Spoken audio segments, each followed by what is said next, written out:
are summarized so effectively. So I will not go to the first part of this manifesto. You know it.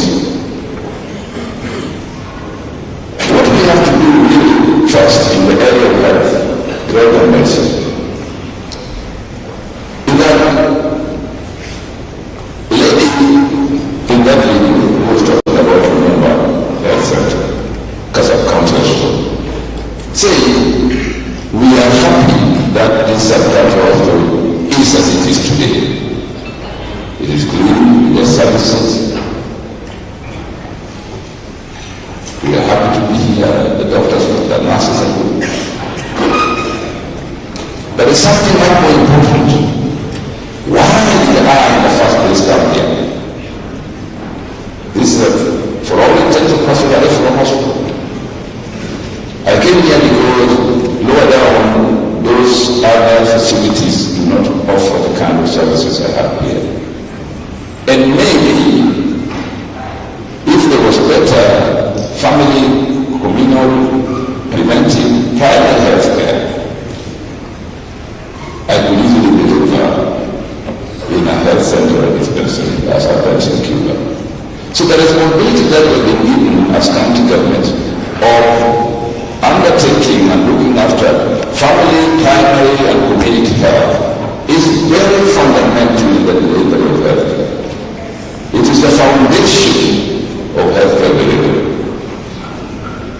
And so I think in Kisumu County that investing in primary healthcare, especially community health workers, not just in terms of their salaries, but in terms of what they know, the services they deliver, and the facilities in which they deliver those services. That is the foundation of a successful healthcare system.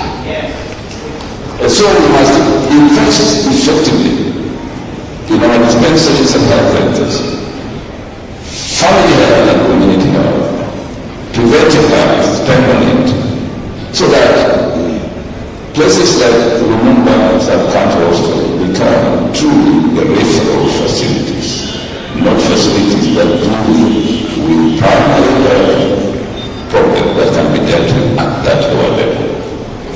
That's one of the reason why the first lady has taken it at her mission to deal with these breast feeding centers, especially the working places. Because if a child is not breastfed properly, they will grow up as proper human beings. Breastfeeding is both nutritional but also psychological. A communication between the child and the mother. I don't know whether you've ever watched a mother breastfeeding. You have watched a mother breastfeeding. You see how much the child concentrates on the breast, and how much attention the mother gives the child at that point in time.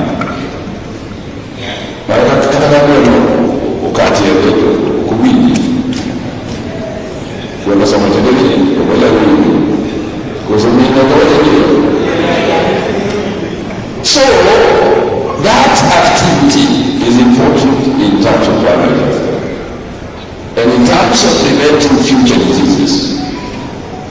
So in this country, we have tried to obey the World Health Organization guidelines that nobody should live more than 2 or 3 kilometers from the nearest health facility. That also applies to water. Water is another essential commodity. And I'm glad there's someone over. Where is someone? There's a way. I must say that the Department of Water has done a wonderful job, making sure that 75% of our counties are covered by water, fresh water. But the other 25% have been covered too. And that we have laid the foundation. We must now finish the building in water provision, so that we have a healthy population, so that water provision can complement the healthcare system. That also goes with early childhood education. Now, if you ask me, I would say that county government should be responsible for education up to high school.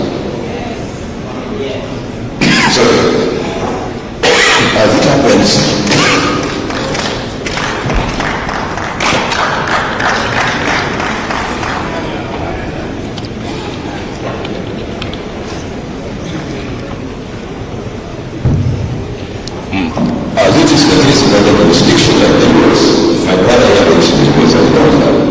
The state governments are responsible for education at the high school. Some state governments even have their universities. State University of New York and everybody. Why can't we have a county university at head?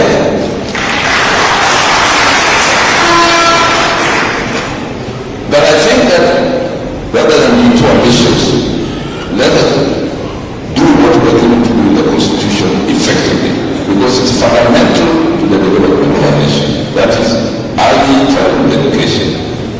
And I must commend the Molina meeting ever since he joined the Mandela's team for concentrating on developing ECD classes, almost in every village. And that's one of the reasons why we created village councils and village administrators, because we want to assign the villages very fundamental functions: environment, access roads, health, water. Those are the basic things that the village councils must look after in our government. So we are saying, in this manifesto, you realize that a lot of emphasis is laid on those functions. Can we please, what is happening there? Our Yamana, who is distributing what there? Please.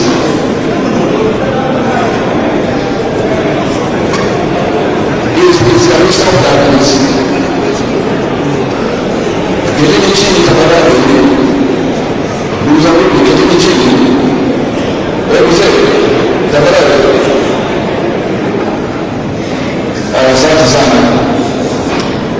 So in this manifesto, we realize that the emphasis we put on it and what we are going to do, it will require that, notwithstanding, as someone said earlier, the strategies of financial flows in the treasury, but we must set our own priorities and spend it critically where it matters. The other thing I want to talk about is agriculture. Now, you know, this country, when I was growing up, was a good producer of fresh produce, vegetables, maize, tubers, cassava, potatoes. And I remember when I was a kid, we used to bring milk to the KCC plant here from my home. We were supplying milk to KCC for the whole of Kenya. And that's why we are reviving dairy production in the country. The chemical animal reproduction center, so that we can improve our breed and produce the milk as we used to do it. With the sugar industry here, the plenty of molasses, we can use that for as a supplement in feeding our cows. And now with the drone system there, we'll be able to have artificial insemination for our great cows throughout the country.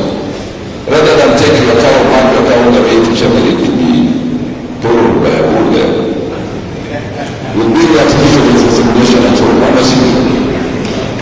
At the moment, the models that there are great bulls there. But we think that's basic. Or we need to breed the bulls, but take semen from them, and then use it for artificial insemination in all our world to improve our breeds. In agriculture, we already, as you saw, opened up the Kuching tomato plant here in Nyong'o. Because of tremendous tomato demand. By the way, there's a great deal of demand for fresh tomatoes in Kinshasa and the DRC where it comes from. So if you can actually export fresh tomatoes in the DRC, then we can do it. Because we're already working with Kenya Post Fresh Producers Association or the second and other part team to improve fresh produce here. So we must be ambitious and do what we wish to do when we grow up. Because we are concerned with the people we are working for, with the climate, to improve our fresh produce products and produce in excess so that we can export some to the rest of Kenya. We can do it. So in agriculture, we aim at building on what we already done like to ensure that the productivity in other sub-counties goes on for purposes of value addition something about roads. I think there you saw first experiment with Ghana County of one Matama road from Nabakapio to the island, 17 kilometers, being built by the National Youth Service. That's a government-to-government transaction, and it's being finished in record time. Because I challenge our contractors to rise up and build tarmac roads. If they can do it, we shall give them contract. If they can't, we can't. Because we want results. So if we can do that successfully, and also this great road that we are building there to the east, then we will know what it costs to do tarmac roads in our own areas. And we can stop this madness of having tarmac roads everywhere, which break down the tiny trains, which compel us to create a group called consumer road maintenance teams to maintain access roads in our rural areas and villages. But COVID doesn't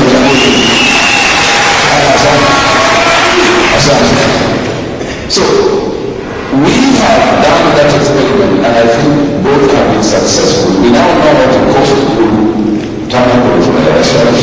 So we can aim in the next 5 years. The tarmac road must have counted per year.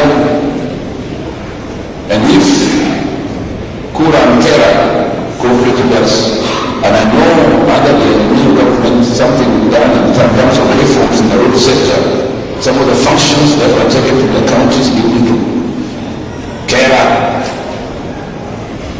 will be returned to the counties, and we shall be prepared already to use those functions effectively. Environment.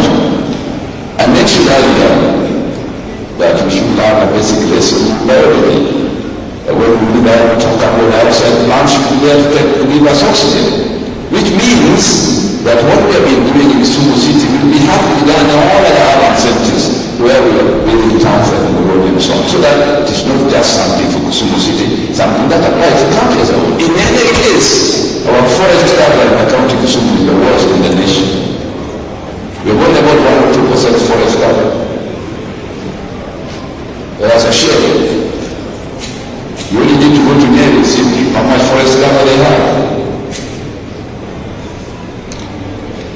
So, we must increase our forest cover, and that's why we gave the responsibility of environment every village. Hawa jamaa ambao wanaingia county assembly, tafadhali tusaidie. Tupatie hawa jamaa jukumu la kuplant trees. And I think we are going to, like we did with the community health workers, I think we should have community environment workers too. So that we sign these environment workers for planting trees in our villages, planting trees along our roads. So what we have started in Sumo City will be expanded elsewhere, so that we reduce the adverse effect of the built environment against the natural environment. And finally, let me come to our city. Much has been said, quite rightly so, that we have done a lot in the city. We have. That doesn't mean that we have not done anything in the rural areas. It's not true. That we are not building exclusively. But we must continue to do more in the city of Kisumu. Because as we were complaining some the other day in places like Tindo and so on, you can realize that if we don't do something about expansion there and we plan those things, they're going to be jungles, slums. And so in our next phase 5 years, we're going to pay a lot of attention in the so-called informal settlements. My policy is we are not here doomed to live in informality. We must formalize informality. We must formalize informality. That's one reason why we are building markets all over the place. So our traders can trade informal institutions with good security, good environment, good hygiene, so that they can accumulate capital. Just think of Kibuli with an M-Pesa facility, with 2 banks, with a place where somebody can go and buy a ticket to go to Nairobi, That kind of service for those women will make them treat much better than if they are women. Just think of this bus stop transformed into a whole abandoned transit place, you know the way it is, a general confusion. And yet when I say that, some stupid fellow says that I want to die with people, but they know that is stupidity that. But what's wrong with us? We must formalize informality. And that's how our nations, other nations have gone. London used to be like this if you read Shakespearean plays. Glasgow used to be like but they have formalized informality and developed. Sasa kama nyinyi hawataki kuformalize informalities, you will remain in the dark ages of informality and backwardness. Am I saying? So, when we say building the future, all the foundations we have made, we mean exactly that. Development means choosing to go forward. We have chosen to go forward. Kisumu, fast forward.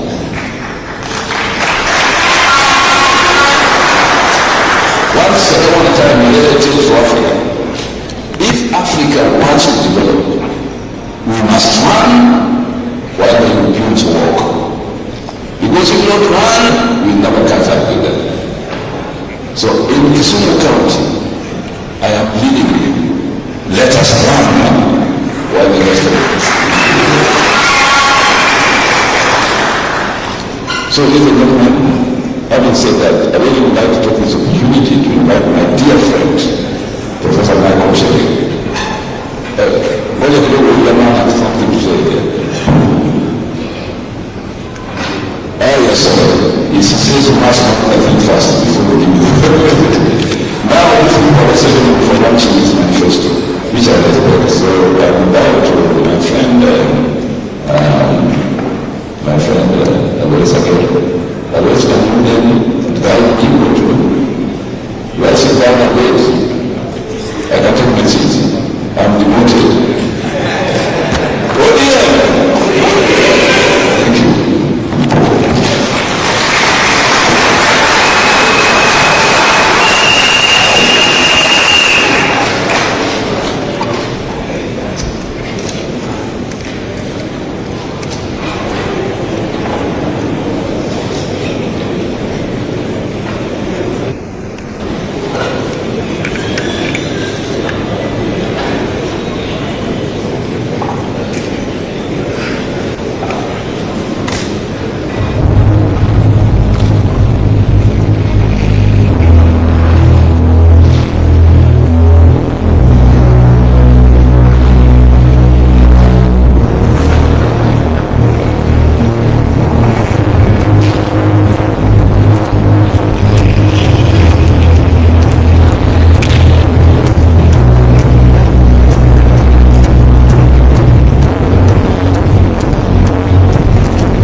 I'd like to now request my friend, Professor Michael Chege, to come and make some remarks on this launch and the manifesto, and maybe give us some guidance on some way forward as a country. Michael, please.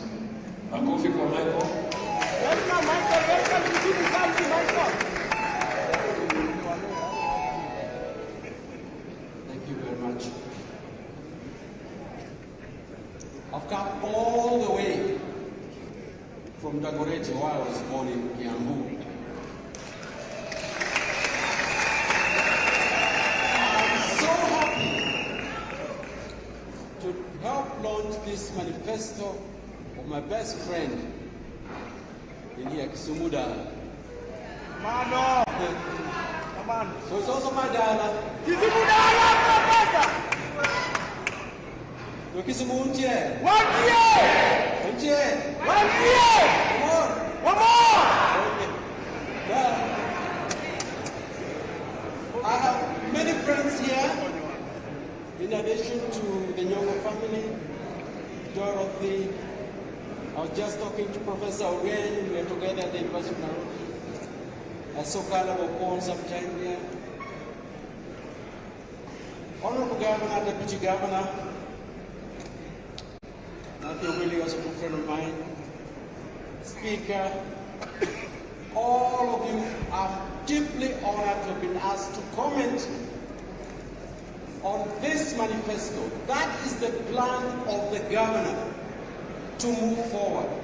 I'm a stakeholder because intellectually we work together on these ideas. Please listen.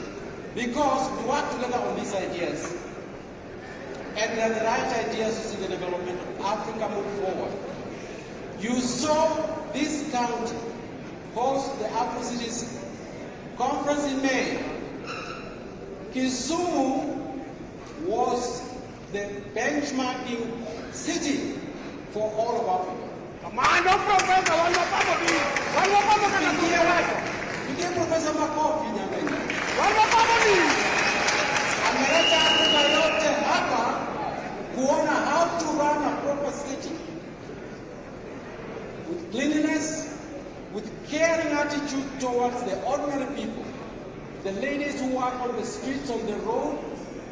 Give them shelter, give them a place to do business and do it well. The care for mothers, as you mentioned, it's all here. Primary health care, early child development. I think what is in this manifesto is a continuation, working from the foundations, so that in future, Kisumu will be the recognized internationally, not just the county, but also the city for proper development and giving facilities and opportunities to its citizens and its people. I like the idea of more markets. We're talking about helping the women, our market women, in Otongo and other places like that. I like the idea of extending the roads, the board, the importance that is being placed in agriculture. The city and the farm work together. Wale walio katika town, waliko city hii, lazima wakule chakula, na chakula kinatoka wapi? Kule rural areas, for farmers. And in future, and you heard it during the Afro cities, more Africans will live in cities and fewer of them in the countryside. Ukitazama kwetu hapa Kenya, utaona jameni. Please listen. Most of our population are young people. And they are educated. They want jobs in a modern urban sector. And they are migrating. Please let us not confine them to the slums. Let them have jobs. Let them have opportunities so that the country can move forward in a developmental way. I like the idea of therefore in agriculture, improvement of cotton, rice, and food security. I like the idea of improving the sugar sector. Once again, Professor Nyong'o has some of the best ideas that I know of on what you could be doing with the sugar sector to make it useful for employment and also to generate more industrial activities alongside it. He's talking about producing livestock feed out of sugarcane. That is the way the country ought to move forward. Jamani, you are lucky to have a professor as a governor, sio rahisi. Na Mungu amempa na nini? God. Blessings. Ni baraka kuona profesa kama governor. Anatumia ule ubongo wake na unajulikana dunia nzima, fikira zake zinaheshimiwa wapi? Dunia nzima. Amerika utakwambia jambo muwinoyo. Yes. India, kienda kuuliza jambo utakwambia we know that man. Yeah. Maelezo yake ana mayele kama wanasema afikira nzuri zinaheshimiwa sana. Let me say a few things which I think should be thought of as we move forward. When I was helping launch the manifesto of Professor in 2017, I told you, Professor Nyong'o will never take your money.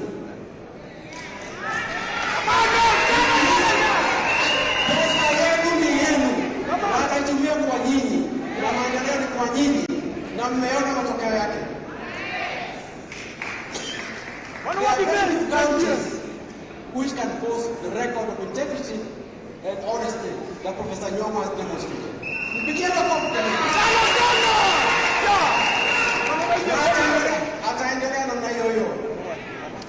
And people are going to bring money and invest in Kisumu so our young people can get jobs. Because they know it's got integrity, it will be guarded, and it's honest, and things are going to work well. I like the idea of bringing the EPZ to life. 10,000 acres in Moroni. We now have the railway. We can use the lake navigation system to get products from here to the rest of East Africa so that this will become a hub of production in industry and in services. So please, if you can fast track the EPZ, it will be a wonderful thing to have. I must confess before all of you, I'm a great friend of Prime Minister Raila Odinga.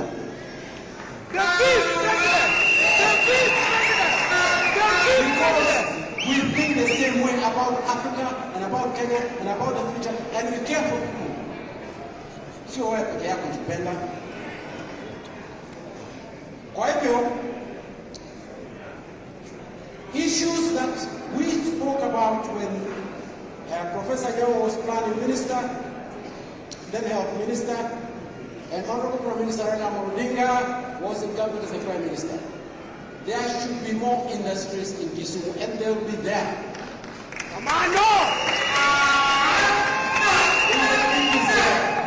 Professor Nyong'o did not mention cotton as a traditional crop of this region. We killed it, it ought to come back. Yeah. And Kikomi ought to come back, so that the kind of quality products that we found there can be produced for us here in Kenya and also for the rest of the region and for the world. I want to mention something else which I think is advisory, but I think is very important. For a very long time, Honorable Prime Minister Odinga has been talking about using this city as a center of processing of precious minerals, precious, particularly diamond. It may strike you as strange, but Kisumu is ideally located for diamonds coming here from Central African Republic. You can fly from Bangui to here in less than an hour. South Sudan, Congo, and other parts of the country, and including our own country here. Processing of diamonds to compete with Bombay, with Tel Aviv, with Antwerp. We're sort of sending them out. Our young people here can be taught that trade. The same thing with gold. There's gold in Migori. It is being mined informally, artisanally. It's wrong. Let's have proper industrialization there in Transmara, and let's have the mineral processed here in Kisumu City at the EPZ. And you can expand that. And I look forward to that happening. Business tourism. Tourism is a very good employer of young people. And we have got many young, educated people here who are looking for jobs. I was so happy to hear the county tourism minister emphasize business tourism. I think the way the county performed during the Afro Cities Conference shows that Kisumu can handle international delegates and international visitors in their thousands. And he did a good job. And they've gone to the rest of the world and praised this city. They said, Kisumu and the people of Kisumu are kind. And they showed us their culture. And we talked to them, we ate their food. We will go back there. The next time there will be double that. And your drivers, even Matatu people, border people, hotels, waiters, bartenders, all of you were beneficiaries of that. We want to see more and more conference tourism here, the international airports here. I like the fact that Kit Mikai is mentioned here. Governor Nyong'o, wonderful.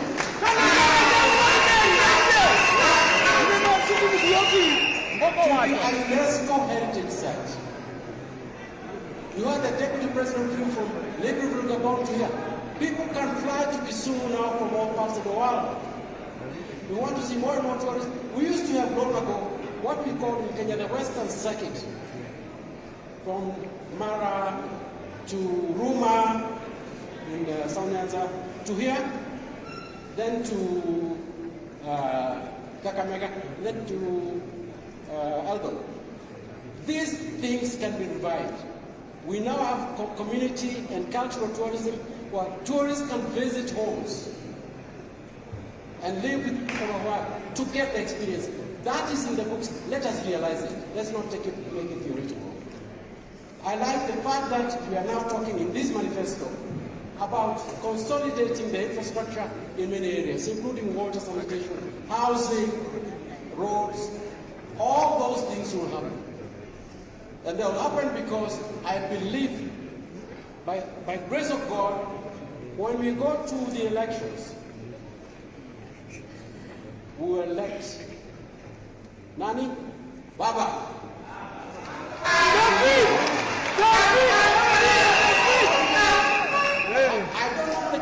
I don't normally campaign in the market, but this time I'm campaigning in the market. Amano! This is what we can't take chances this time. We must have the right president, and for him to work, as the Honorable Speaker said, he must have the right senators and the right MPs and the right governors.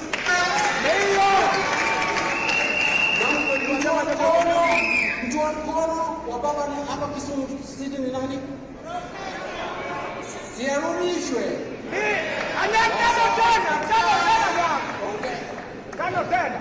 Tano tena. Yeah. I want to say a word about County First Lady, Dorothy Nyong'o, because she's very gracious and self-effacing and always gives him the front so that he can get the glamour. She owes, and we owe her a lot, my generation, we owe her a lot for the support he has given the governor and me and us.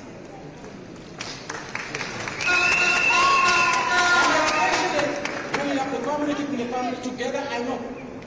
And most important of all, she's working on cancer on a voluntary basis, raising money quietly, doing good work for children here in Kisumu, and doing good work for women and communities quietly. And it is working well. First Lady, thank you. And Excellency First Lady, thank you. And I'm corrected. And I want to say this. This manifesto shows you where you have been. When the governor came in, it was not good. We are all happy as Kenyans for what he has done up to now. Hiyo ni foundation kama alivyosema. Next ni kujenga nyumba watu wakae, sio? Ndio. Tumpatie nini? Tano tena.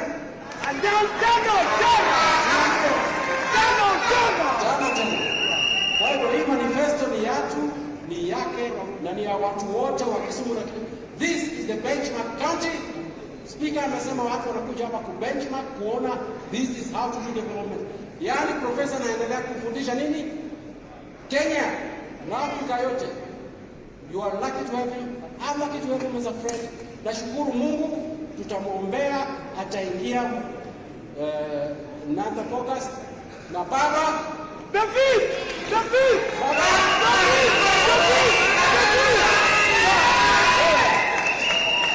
Wakimeli kinisari unamron mite unamulu marakabaro. Can we give Professor Hart a round of applause? And thank you very much. Allow me to recognize people living with disabilities, the unauthorized copy, and in a special way appreciate the sign language interpreter Evan Lakini. At this juncture, we are left with 2 items to do. Let's be seated.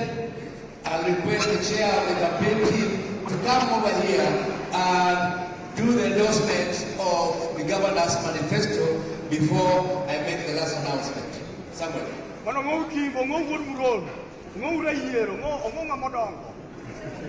Yeah, thank you. Thank you very much, Excellency, the Governor of the Great County of Kisumu, Mama County, our special guest, the Deputy Governor of the Great County of Kisumu, the Speaker of the County Assembly of Kisumu, our delegates, officials from different sectors. Amjambo. ODM. Professor Peter Nyong'o. Professor Peter Nyong'o. Professor Peter Nyong'o.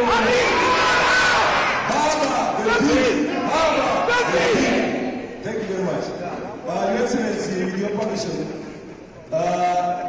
allow me to recognize the head of our Secretariat, Honorable Nelia Cha. For those who have been visiting our Secretariat, the Secretariat is headed by Nelia Cha.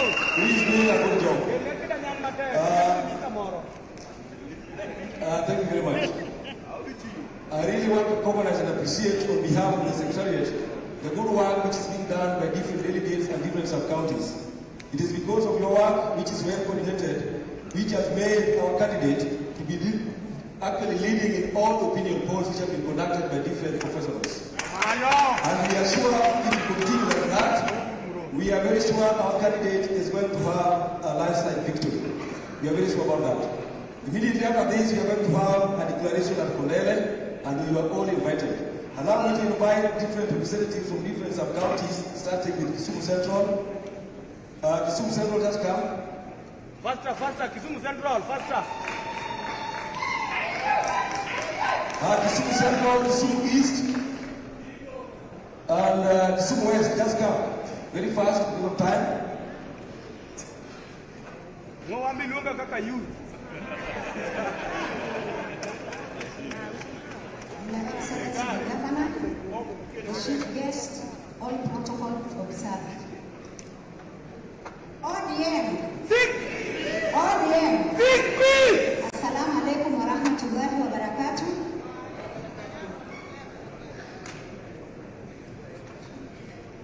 Your Excellency, people are talking about what you have done for the Kisumu Central. What they didn't know is that now is when you have pulled the rabbit from the hat. We fully endorse this manifesto. Kisumu Central.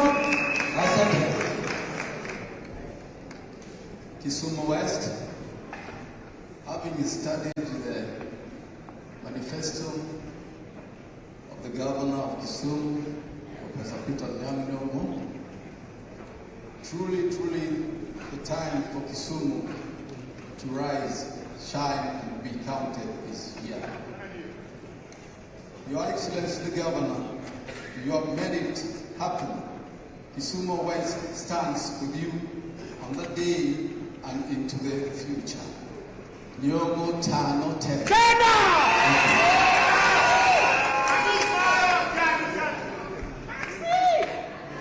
To the Governor, Nyong'o County, Deputy Governor, our Chief Guest, and all delegates. Good afternoon. Good afternoon. This is Charles Okelo representing Kisumu East. I want to say that the Governor has done a lot, and whatever has been put in the manifesto speaks volume. In Kisumu East, we've seen several tremendous developments, starting with healthcare, running all along the east and all the roads. And we believe to give Governor Peter and Nyong'o tano tena.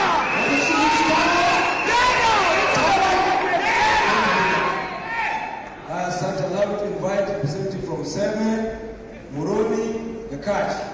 Jumron wate watniang, jamron watniang.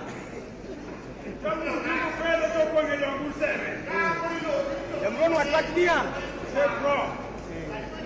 Mako eno di chengmor ka. And Nyano also together with them. Jamron majority watniang, majority watniang. ODM. Six Nikipitia kwa gavana wetu Profesa Peter Nyong'o, deputy yake Daktari Mapipo Budubili, mgeni wetu wa heshima siku ya leo Profesa ambao ametravel all the way from Nairobi, wageni wetu wote, wanachama wa ODM, hamjambo? Hamjambo tena. Sisi kama watu wa Seme tumestadi hii manifesto ya Gavana Nyong'o na tumeridhika nayo.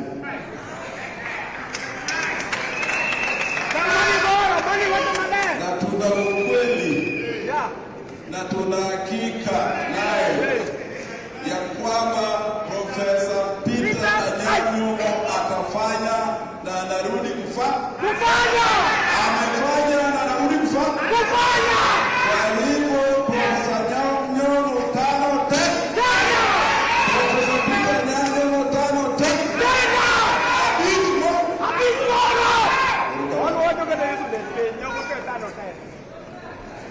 His Excellency the Governor, Professor Peter Nyong'o, our invited guest, the Deputy Governor, the members of the Executive, the ODM nominees.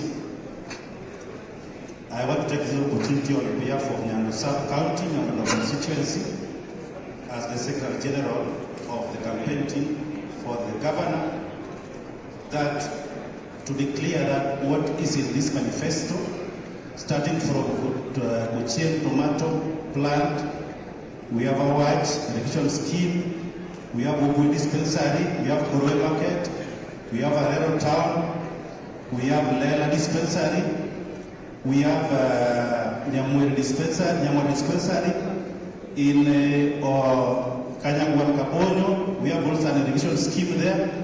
There are so many projects the governor has initiated in Nyando. And as the team, we are proud of your government and we believe that you are going to do the remaining bit yenye kwa hii kitabu ya manifesto. ODM! Watu wa Nyando tunasema tano tena. Asante sana. Nakumi Nyong'o molojo Nyando. Ngengi minister inya Nyando kale. Your Excellency, in 2017, the people of Nyakach gave you a mandate and signed with you a social contract based on your manifesto then. We have seen your scorecard and you have passed with flying colors. Having listened to your commitment today, we sign with you another contract for another 5 years, and we endorse your candidature for the governor of Kisumu County 2022. Anyang Nyong'o. Anyang Nyong'o. Thank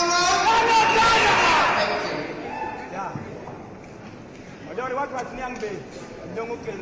Thank you, Your Excellency, the Governor, the Great County of Kisumu, the First Lady, the Deputy Governor, and the special guest of today, Professor Michael Chene. On behalf of Moroni Sub-County, I want to say that we have read the manifesto and we totally agree with it. We further want to say that we have witnessed the growth that has taken place in Kisumu County, and we are optimistic that the foundation that has been laid will see us grow even further. So as Moroni people, we commit that we support the manifesto and we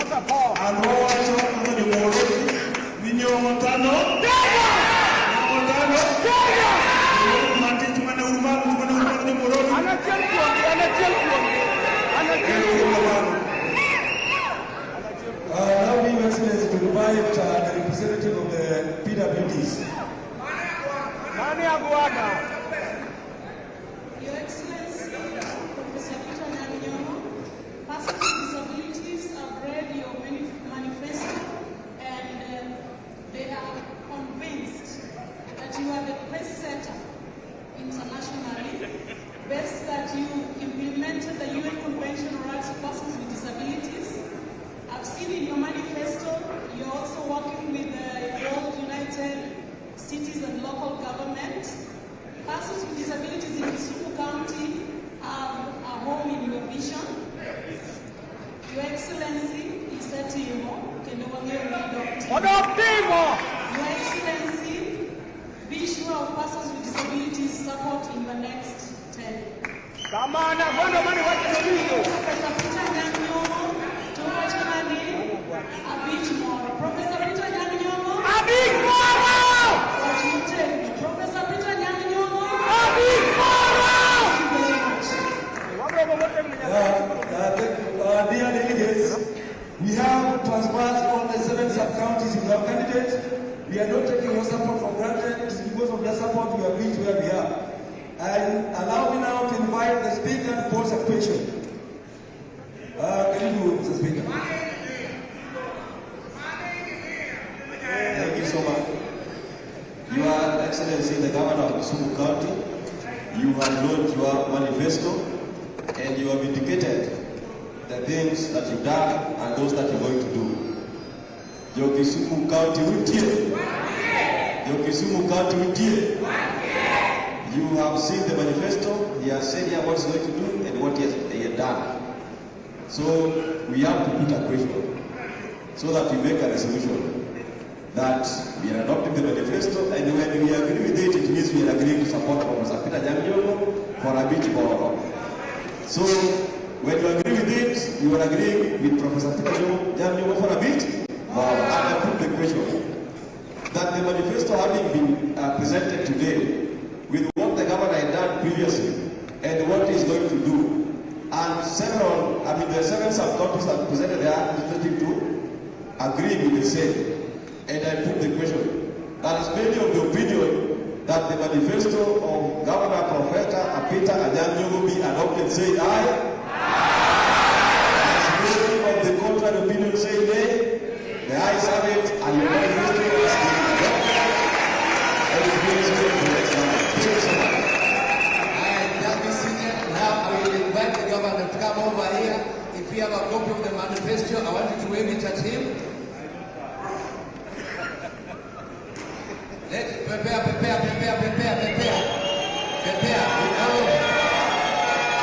have been upstanding as you prepare it. Thank you very much.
Asanteni sana.